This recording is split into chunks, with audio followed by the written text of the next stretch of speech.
며칠 전에 우리 아는 친구 목사님하고 같이 식사를 하는데 그 목사님이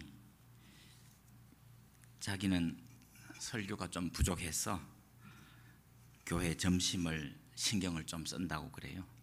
맛있게 들고 가셔야 된다고 그래서. 근데 제가 지난 주일날 아마 우리 남전도에 낚시 가는데 비용도 상당히 든다고 그러는데 기름값도 못 보태드리고 오늘 이렇게 또 귀한 점심을 주시는데 밥값이라도 제대로 하려면은 설교를 좀 더 잘해야 될 것 같은데 여러분 기도해 주십시오. 제가 지난달에 글렌데일 포리스트론에 100세까지 사시고 큰 잔치를 여기 한인타운 최고의 식당 용수산에서 거대하게 잔치상 또 감사 예배를 드리고 2달 만에 돌아가셨는데 더 은혜스러운 것은 그 목사님이 돌아가시기 열흘 전에 그 사모님이 아마 96세쯤 되셨던 것 같아요. 먼저 돌아가셨어요. 우리 장례식에 가서 다들 이제 목사님이 100세가 넘으셨는데 저 노년을 어떻게 보내실까 걱정을 했는데 열흘 있다가 이 목사님도 돌아가셨다고 사람들이 참 호상이라고 그랬습니다. 근데 그분이 이제 10년이 되셔가지고 10년 됐을 때 그 글렌데일 묘지에서 추도 예배 드리는데 부족하나마 제보고 와서 말씀 전하라고 그래서 참 과분하게 그 자리에 갔습니다. 가면서 어떻게 이 어른 이런 큰 복을 받으셨는가 그랬습니다. 100세 잔치를 하는 것도 귀하지만 그보다 더 귀한 것은 그분이 결혼 75주년을 그때 같이 했거든요. 참 어떻게 보면 지루하게 75년을 같이 사셨다고. 사모님이 먼저 돌아가시고 열흘 있다가 목사님 돌아가시고, 그런데 100세 잔치 할 때에 갔을 때요, 그분의 자녀가 4명인데 4명의 가족들이 다 여기 LA 근처에서 사는데 이번에 갔더니만 그분의 손녀, 증손자들까지 합하니까 34명이라고 그러더라고요. 대단한 번성한 가정을 이루었다. 참 귀하다, 부럽다 그랬습니다. 그런데 어떻게 그분이 그런 복을 받았는가? 그분이 박영창 목사님이라고 하는 분이신데 그분이 나이 23살 때에 일본에 유학을 가 있었는데 그때가 1938년도였어요. 그때 일본 이 군국주의자들이 일본 천황을 신이라고 이야기하고 그 천황을 향해서 하나님께 예배하는 듯이 예배를 드리고 그것이 교회에까지 들어왔어요. 우리 한국 조선교회에도 예배 드리기 전에 일본 천황이 있는 동쪽을 향해서 절하고 동방요배라고 그러죠. 그리고 일본 죽은 귀신들을 위해서 특히 전쟁터에 나가서 죽은 군인들이 있는 사당이 있는데 그걸 신사라고 그러죠. 그 신사에 가서 절을 하고 예배를 드리라. 우리가 보기에는 그거는 십계명에 대한 도전이고 우상숭배지요. 그래서 많은 교회들이 반대하다가 감옥에 갇히고 한 50여 명이 순교도 당하고 그랬습니다. 그랬을 때 이 박영창 목사님의 아버지가 박관준 장로님이라고 평양에서 한의사 일을 하고 계셨는데 이분이 하나님의 계시를 받고 일본 동경으로 건너가서 일본 국회의사당에 가서 일본이 천황을 숭배하고 하나님을 거부하면은 하늘에서 불이 떨어져서 망할 겁니다. 그러니까 일본 경찰들이 이 장로님하고 아들하고를 다 잡아서 감옥에 가두었지요. 하여튼 그런 대단한 일을 했는데 그 자손되는 이분의 자녀들이 번성하는 복을 받았다. 전 요즘은 그렇습니다. 그런데 제가 이분 추모 10년이 되니까 가만히 계산을 해보니까 이분이 그 박관준 장로님이 탄생하신 지가 110주년이더라고요. 근데 성경에 110년을 살다가 갖는 천국 가신 분이 두 분이 계세요. 이 동양에서는 110세가 이상적인 나이거든요. 그래서 110세를 살다가 갖는 두 어른이 있는데 그 중에 한 명이 요셉입니다.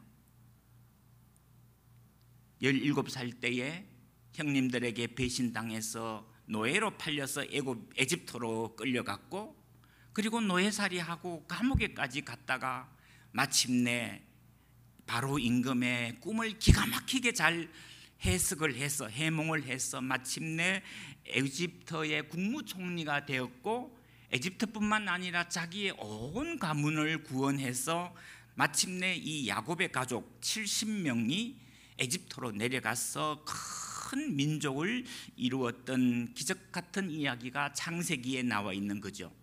그런데 그 창세기 마지막 장에 보면은 50장에 보면은 이 요셉이 110세에 죽었다는 거예요. 그런데 110세에 죽을 때에 자녀들에게 유언을 합니다. 그때 벌써 4대 증손자까지 태어났는데 하나님이 너희들을 반드시 우리의 고향 가나안으로 데리고 돌아가게 해 주실 거다.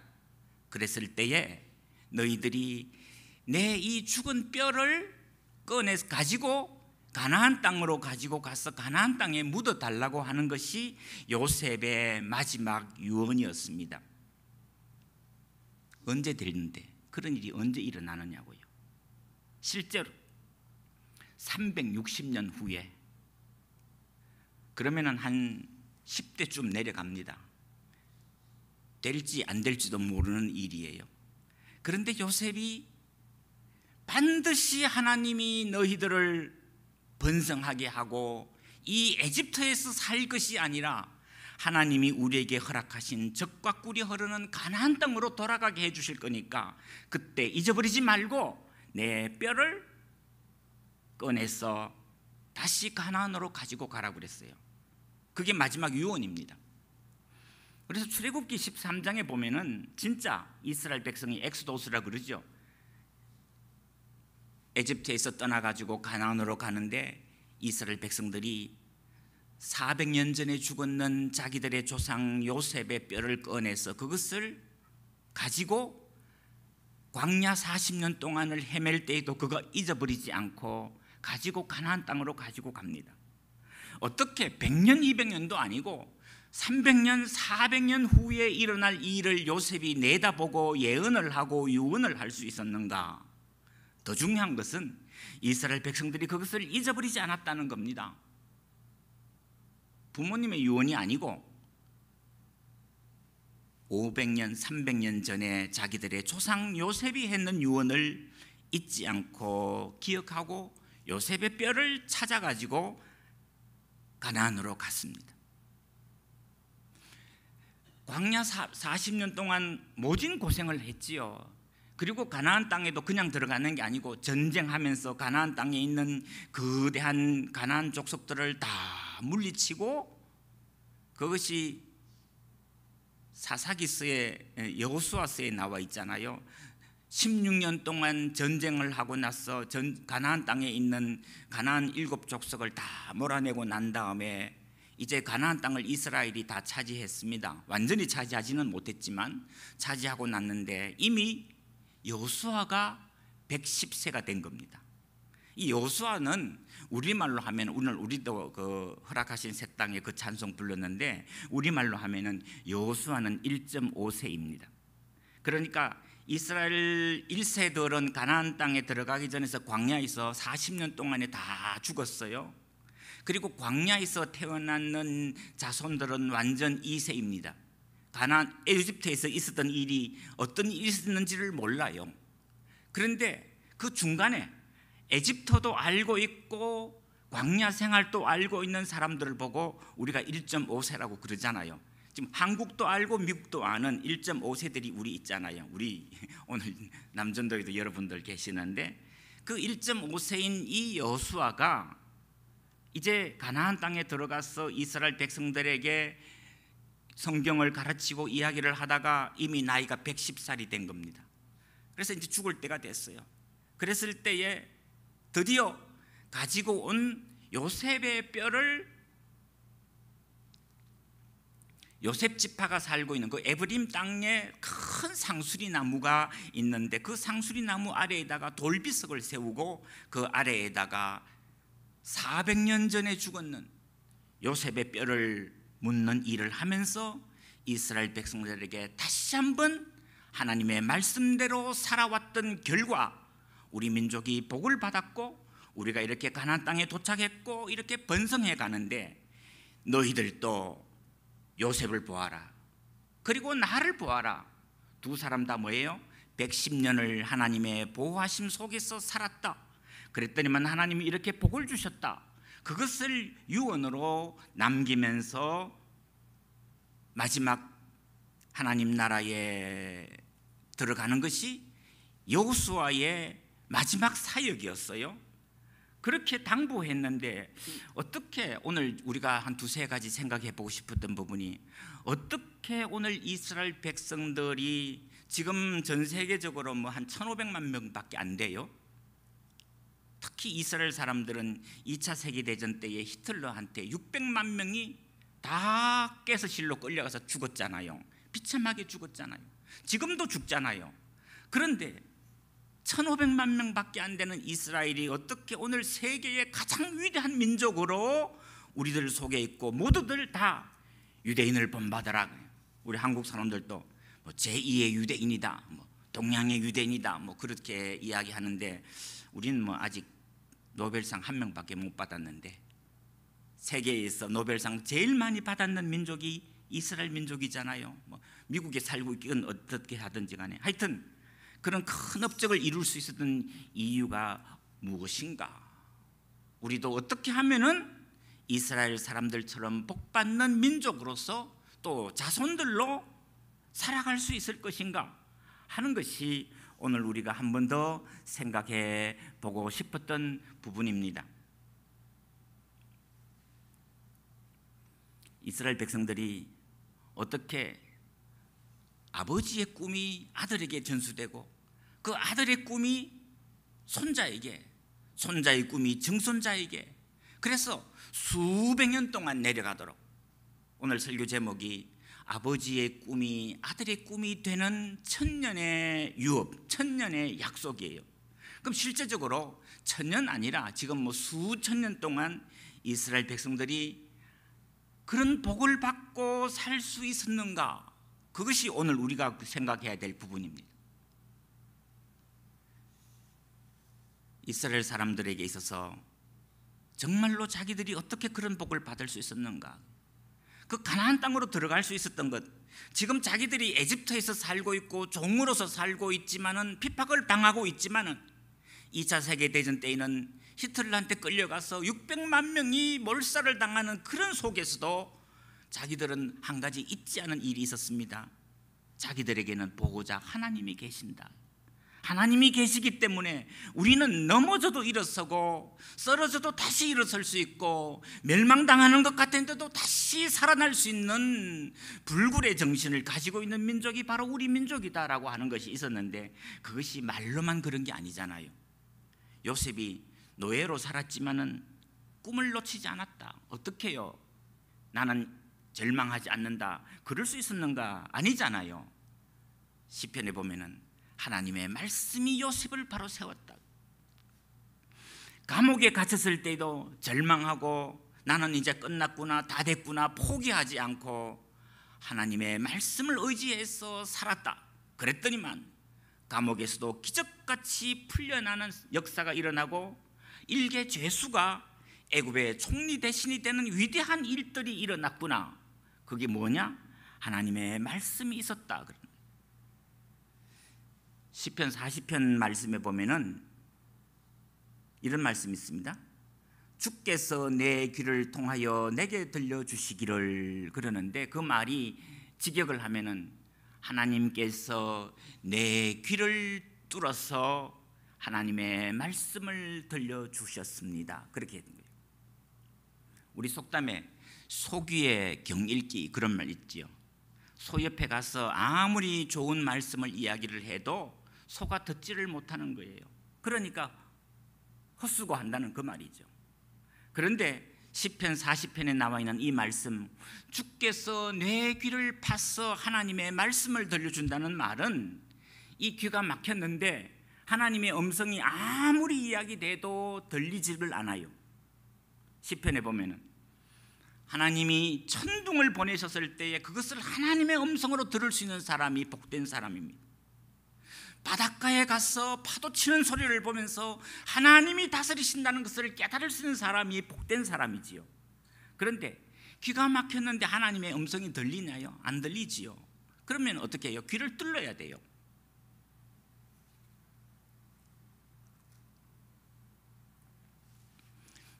성경에 귀를 뚫는 풍습이 있습니다. 어떤 종이, 특별히 남자 종이 남의 집에 노예로 팔려갔습니다. 끌려갔습니다.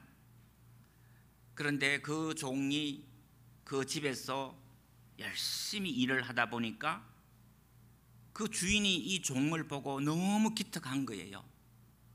그래서 내 딸을 너의 아내로 주겠다. 이 종이, 노예가 어느 날 갑자기 그 집 딸을 자기의 아내로 삼고 그 집 사위가 되는 거예요. 그런데 종과 주인과의 계약이 있습니다. 6년 일하고 나면 7년째 될 때에는 반드시 모든 종을 다 석방해서 자기 고향으로 돌아가게 해 주어야 됩니다. 그래서 7년이 됐습니다. 이 종에게 이제 너는 자유의 몸이다. 너희 집으로 돌아가라. 그런데 이 종이 자기가 석방돼서 가는 거는 좋은데 가면은 어떻게 해요? 자기의 아내와 자식들은 다 두고 가야 되는 거예요. 그거는 주인 거거든요. 우리나라도 종이 그 집에 종으로 사는 동안에 결혼을 해서 자식을 낳으면은 그 자식은 종의 종이 되는 겁니다. 그래서 그 자기 자식이기 이전에 주인의 재산이 되는 거예요. 그래서 데리고 나갈 수가 없습니다. 이스라엘 나라도 그 종은 석방돼서 자유의 몸이 되는 것은 좋은데 자기의 처자식을 다 두고 나가야 돼요. 그래서 이 종이 결단합니다. 주인님, 나는 당신의 종으로서 평생을 살 테인데 그래서 내 처자식을 사랑하기 때문에 석방하는 것을 포기하고 종으로서 살겠습니다. 그러면 어떻게 해요? 그 증거로 이 종을 데리고 가서 귀를 뚫어요. 그리고 귀걸이를 답니다. 그래서 귀 뚫린 종이 되는 겁니다. 그러면 저 사람은 아무개의 종이구나. 이 귀걸이가 그렇게 생긴 겁니다. 지금 귀걸이 안 한 여성분들이 별로 없잖아요. 또 귀걸이가 또 장식이 되잖아요. 비싼 거 달면 달수록 잘난 사람 같이 보이지만, 그런데 실제로는 내가 누구의 종입니다. 내가 누구를 사랑하기 때문에 내 자유의 신분을 포기해서 나는 종으로서 살겠습니다. 그 이야기거든요. 그런데 이 종은 나는 처자식을 사랑하기 때문에 주인의 종이 되겠습니다고 하는데, 성경이 우리에게 가르쳐 주시는 것은 너는 누구의 종이기 이전에 하나님의 종이라는 겁니다. 하나님의 말씀 때문에 내가 이 귀가 뚫린 겁니다. 내가 자유인이 아닙니다. 영국 나라도 그런 왕이 있어요. 왕이 되었습니다. 그런데 사랑하는 여인이 생겼습니다. 그런데 그 여인은 영국의 왕실 가족이 될 수 없습니다. 그러니까 이 왕이 에드워드 8세인가 몇 세인가, 이 사람이 왕관을 포기하고 내 사랑하는 사람을 위해서 자기는 결혼하겠다고 전 세계가 뒤집어졌어요. 사랑을 위하여 왕위를 버린 사람 뭐 그랬는데, 아쉽게도 그 사람의 노년이 그렇게 행복하지가 못했습니다. 그런데 절대로 손해보지 않는, 절대로 실수가 없는 하나님의 종이 된다는 사실은 다른 무엇보다도 하나님의 말씀의 종이 된다는 거예요. 그래서 시편 40편 계속해서 읽으면은 나의 하나님이여 내가 주의 뜻 행하기를 즐겨오니 주의 법이 내 심중에 있나이다. 시편 40편 8절 말씀인데, 이 말씀은 내가 하나님의 말씀을 사모하기 때문에 그 말씀이 내 몸의 일부가 되었습니다. 하나님의 말씀을 안 보면 잊어버리는 그런 수준이 아니고, 이 하나님의 말씀이 내 속에 들어와서 내 살이 되고 피가 되었어요. 그래서 어디를 찔러도 하나님의 말씀이 나오는 거예요. 불평이 나오고 한숨이 나오고 한탄이 나오는 게 아니라 하나님께 감사하고 할렐루야가 나오는 겁니다. 제가 요새 하는 일 중에 하나가, 동부에 있는 어떤 목사님이 이제 은퇴를 앞두고 자기 책을 한 권 내야 되겠다고 그래서 원고를 많이 보내왔어요. 그러는데 그 목사님이 2살 때에 소아마비를 앓았답니다. 그래서 다리 한쪽을 쓸 수가 없어요. 절면서 다니는 분입니다. 그러니까 나이 2살 때에 다리 한쪽을 쓸 수 없고 지금 70이 돼 가면서 그러다 보니까 그 다리 불편한 것 때문에 온갖 수모를 당하고 사람들에게 따돌림 당하고, 그러다 보니까 자기 자존심도 떨어지고 여러 가지로 있었는데, 이분이 예수 믿고 난 다음에 생긴 결론이 하나 있습니다. 하나님이 자기를 이 땅에 보내실 때에 다른 사람에게 없는 특수한 장비를 주셨는데, 우리말로 하면은 우주 여행을 갈 때에는 우리가 맨몸으로 우주로 날아갈 수 없잖아요. 우주 조종사들에게 꼭 필요한 것이 우주복을 입어야만이 우주로 날아갈 수 있는데, 그리고 우주선을 타야 되는데, 하나님이 자기에게는 다른 사람에게 없는 우주복 같은 장비를 하나 주셨는데, 그게 자기는 다리 한쪽을 쓸 수 없는 거라고. 그러면서 책 제목을 어떻게 할까요? 그러니까 나는 춤추면서 걷는다, 그렇게 한대요. 그럼 무슨 말이냐? 자기가 절룩거리면서 걸어가는 것이 남들이 볼 때에는 장애인처럼 보이지만 나는 장애인이 아니라 춤추면서 걸어가기 때문에 다른 사람이 볼 때에는 장애인처럼 보일 뿐입니다. 삶이 달라지잖아요. 제가 수년 전에도 이 근처에 장로님 한 분이 장애를 앓았는데, 그분은 아버지가 그 다리 소아마비를 앓았는 그 다리를 고치기 위해서 정말 여러 가지 훈련을 시키고, 그래도 그거 싫어가지고 도망쳤다고, 뭐 자전거를 배운다든지 뭐 하여튼 뭐 그런 일이 있었어요. 그래서 도망을 갔는데, 미국으로 도망을 왔는데, 자기 앞에 어느 날 뭐 교회에 오니까 자기를 수술을 하려고 했던 그 의사 선생님을 뭐 만났다, 교회에서 뭐 하여튼 그랬는데, 그런 여러 가지 일을 겪고 난 다음에, 그럼에도 그 한 사람의 평생을 보면요, 한쪽 다리를 쓸 수 없다는 그 장애가 온갖 정신을 지배하는 거예요. 거기서 헤어나지를 못하는 거예요. 그런데 방금 말씀드린 그 우리 이 목사님이라는 분은 자기의 장애를, 상처를 별과 같이, 훈장과 같이 아름다운 것으로 바꾸어 가지고 생각 자체를 바꾸어 버리는 겁니다. 그래서 긍정적이고 적극적이고 삶을 가지고, 그래서 뭐 대단한 일을 하고 있고 뭐 하여튼 뭐 그런 이야기예요. 다시 본문으로 돌아갔어요. 어떻게 보면 귀걸이를 하고 다닌다는 것이 내가 누구의 종이라는 거예요. 자유가 없다는 거예요. 그런데 나에게는 사랑하는 가족이 있다는 거예요. 그것이 사람의 종으로 끝나는 것이 아니라 하나님의 종으로, 그리고 그 하나님의 말씀이 내 속에서 장기가 되었고 내 몸의 일부가 되어서 불평과 불만과 원망이 나오는 것이 아니라 감사와 찬송과 기쁨이 넘치니까 내가 마침내 새로운 삶을 살 수 있게 되었다. 이 기쁨이라는 게 어떤 겁니까? 예수님이 여러 가지 비유를 들으셨을 때요, 누가복음 15장에 보면은 어떤 사람이 양이 100마리가 있었는데 그 중에 한 마리를 잃어버렸다는 거예요.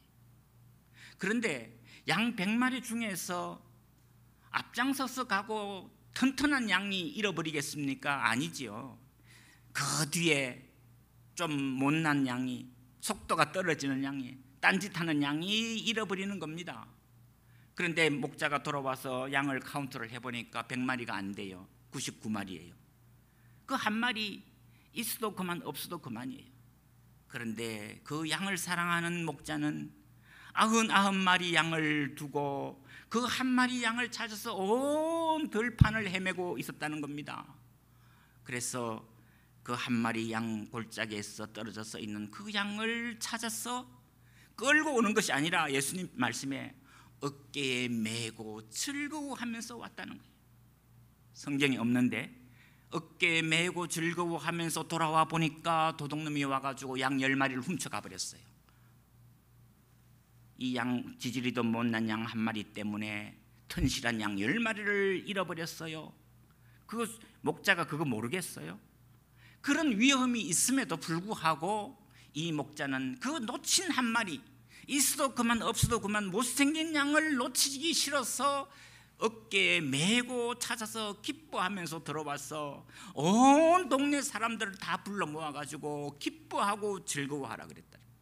그런데 여러분, 우리 성경에 생략되어 있지만요, 기뻐하고 즐거워할 때에 맨입에 했겠습니까? 아니잖아요. 그 양 한 마리 보다가도 더 많은 돈을 들여서 잔치를 벌이는 겁니다. 그게 예수님의 사랑이거든요. 그건 마지막 세 번째 비유, 두 아들이 있었는데 모범적인 큰아들은 집에서 잘 있어요. 농사도 잘 짓고 아버지에게 효자였어요. 그런데 둘째 아들은 아버지가 죽기 전에 내 유산을 달라고, 그래서 그것을 챙겨가지고 허랑방탕해서 다 쓰고 거지가 돼서 돌아온다는 거예요. 그런데 그 돌아온 아들을 위해서 아버지가 뭐예요?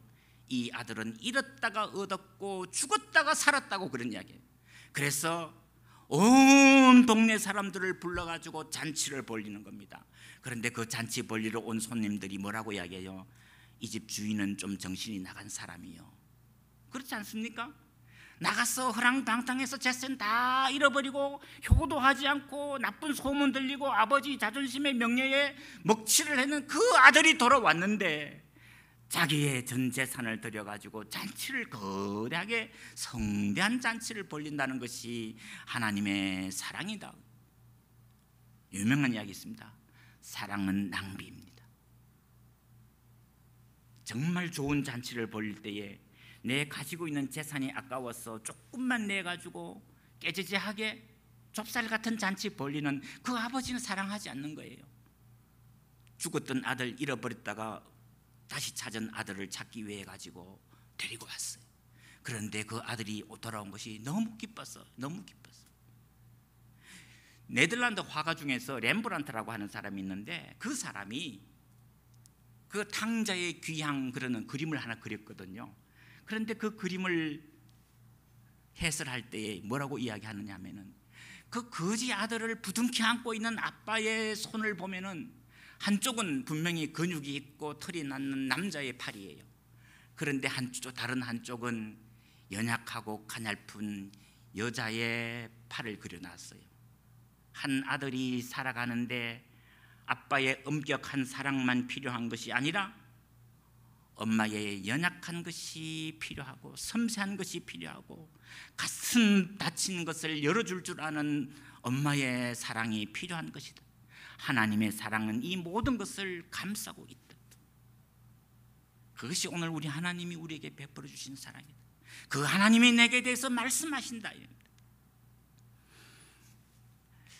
그런데 마지막으로 제가 여러분하고 나누고 싶은 이야기가 우리의 이 믿음이, 우리의 이 진리가 어떻게 우리의 자녀들에게, 우리의 손자 손녀들에게도 전달될 수 있는 것인가.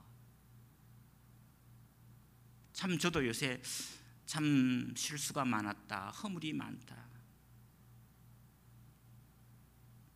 우리의 이 생각이 아이들에게까지 전달 안 될 때가 자주 있거든요. 그건 아빠 생각이고 그건 한국적인 생각이고. 며칠 전에 저희 집 작은 아이가 아침에 자기 어젯밤에 첫 마디가 엄마 롯데리아가 뭔지 알아? 이러더라고요. 그래서 어떻게 된 거냐고 플루톤에인가 롯데리아 햄버거가 들어왔대요. 그래서 제가 마침 밥 먹던 중이었으니까 그 롯데가 어디서 온지 아냐? 그러면서 제가 한국의 신격호라고 하는 사람이 어린 나이에 일본에 건너가서 온갖 고생을 다 했지만은 일본 최고의 과자 브랜드를 만들어 가지고 일본에서뿐만 아니라 한국에 나와서까지도 큰 일을 하고 자기 동네 사람들에게 많은 좋은 일을 하고 그렇게 해서 큰 기업을 이루었다. 그리고 그 롯데라고 하는 말은 괴테가 80이 되었을 때에 세계적인 소설을 썼죠. 젊은 베르테의 슬픔을 썼는데 그 속에 여자 주인공 이름이 샤를 로테리아가 있어서 그 롯데의 이름을 따가지고 와서 오늘의 롯데를 만들었단다. 거기까지 설명하니까 그러냐고. 거기까지 끝났어요. 그 다음 제가 정말 하고 싶었던 이야기가 있었는데 못했습니다. 제가 부족한 것도 있지만 그 신격호 회장님이 죽을 때까지 예수님을 모르고 죽었거든요. 하나님을 믿었기 때문에 이보다 더 위대한 일을 했단다. 숨김과 나눔의 꿈이 있었단다. 요즘 물값이 자꾸 오르잖아요. 뉴욕 가면은 리버사이드에 록펠러가 세운 도시가 있잖아요. 그 리버사이드는 지금까지도 그 동네 사는 모든 사람들은 록펠러가 주는 물을 공짜로 쓰고 있단다. 근데 물이 문제가 아니에요. 록펠러가 전 세계에 다니면서 하나님의 이름으로 얼마나 위대한 일을 많이 했는가. 교회를 세우고 도서관을 세우고 병원을 세우고 위대한 일을 했기 때문에 록펠러를 바라보는 사람들은, 그 사람은 돈은 지저분하게 벌었거든요. 악착같이 벌었거든요. 많은 사람들이 욕하거든요. 그런데 록펠러 마음 속에 일찍 죽을 뻔했는데 하나님을 발견하고 난 다음에 장수의 복을 누렸어요. 영문을 사는 방법이 이거구나. 그때부터 록펠러가 돈 쓰는 방향이 달라졌다는 거예요. 그런데 이 롯데그룹의 신격호 회장은 그것까지는 못하고 죽었거든요. 그래서 저는 정말 이스라엘 사람들을, 특별히 성경에서 보면은 아브라함과 이삭과 야곱과 요셉과 여호수아는 하나님의 말씀 때문에 그 삶이 달라졌고 이웃을 나누었고 하나님을 섬기는 기쁨이 있었고 그 이름이 오늘까지도 전 세계 모든 그리스도인들에게서 영원한 별과 같이 빛나는 영광스러운 삶을 살았고 그것을 오늘 또 우리가 본받고 싶어한다. 이 복음을 우리가 밥상 앞에 앉아가지고 다른 이야기 할 때처럼 자연스럽게 할 수 있어야 되는데 그 이야기를 하면은 아직도 불편하고 낯선 이야기가 되고 가끔씩 하는 이야기가 되는 거예요. 이스라엘 사람들은요, 자기의 자식들을 정말로 어려서부터 말씀으로 키우는 훈련이 돼 있는, 오늘 우리가 어떻게 그 과정에 도전할 수 있을 것인가. 여호수아가 1.5세였어요 1세들도 알고 있고 2세들도 알고 있는데 자기는 1.5세로서 이야기했어요. 그런데 오늘 본문 말씀에 여호수아가 안타까운 말씀이 한 구절 나와 있어요. 여호수아의 행적을 아는 장로들이 살아있을 동안에는 이스라엘이 하나님을 섬겼더라. 이스라엘의 기적을 아는 장로들이 1.5세들이 다 죽고 난 다음은 이스라엘이 하루아침에 타락해요. 그래서 사사기서에 보면요, 온갖 죄가 다 나오고 이스라엘이 멸망으로 달려가거든요. 그래서 나라가 망했어요. 온갖 고생 다 하다가 회개하고 돌아오지요. 하나님, 오늘 우리가 이 자녀들에게 어떻게 하나님의 말씀을, 살아계신 하나님의 말씀을, 진리로 검증된 말씀을, 우리뿐만 아니라 지금까지 온 세계가 하나님의 진리의 말씀을 알고 체험하고 복받았는 이 역사를 우리의 자녀들에게 남겨줄 수 있겠습니까? 그것이 우리의 유산이 되게 해 주십시오. 우리의 꿈이 되게 해 주십시오. 우리의 기도가 되기를 소원합니다. 하나님 아버지, 이 아침에 주의 백성들이 함께 특별히 우리 교회의 기둥 같은 귀한 남전도의 여러 집사님, 장로님 함께 하나님의 말씀 앞에 엎드렸습니다. 요셉과 같이, 여호수아와 같이 하나님께 복받게 하시고 저들의 자손들이 번성하게 하시고 하나님 앞에 장수하게 하셔서 믿음의 유산을 자녀손들에게 남기게 해주시고 우리 때문에 우리의 자녀손들이 하나님 앞에서 영광스러운 복된 삶을 살 수 있는 귀한 디딤돌 같은 삶을 살 수 있도록 주여 은혜를 베풀어 주시옵소서. 우리 구주 예수님 이름으로 기도하옵나이다. 아멘.